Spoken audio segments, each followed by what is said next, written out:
ئاشکرا لە هەمووان کە ڕۆژی سیویەکی پێنج ناسراوە بە ڕۆژی جیهانی بەرەنگاربوونەوەی جگەرەکێشان و نێرگەلەکێشان.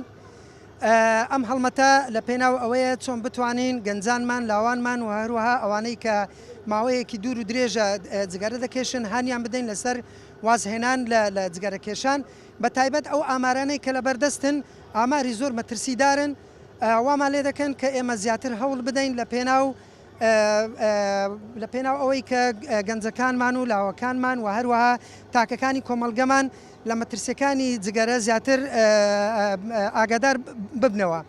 بۆ نمونە ساڵانە 8 ملیۆن کەس بە هۆکاری جگەرە و نێرگەلەکێشان گیان لە دەست دەدەن.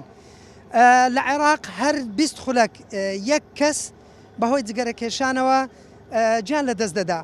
ساڵانە بە پێی و ئامارانەی کە لە بەردەستە لە عێراقا 2 ملیار دینار خرج دەکرێت لە بازرگانیکردن بە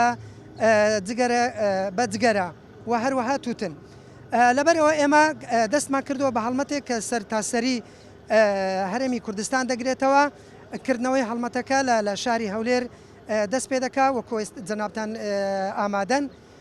پاشان پارێزگاکانی تر و بەڕێوەبەرایەتیەکانی سەر بە وەزارەتی تەندروستی دەست بە هەمان هەڵمەت دەکەن لە بنکە تەندروستیەکان و لە شوێنە قەرەباڵغەکان و ئەو شوێنانەی کە زیاتر با بڵێن خەڵکی تێدا کۆ دەبێتەوە تاوەکو بتوانین زۆرترین زانیاری بگەێنین بە هاوڵاتیان.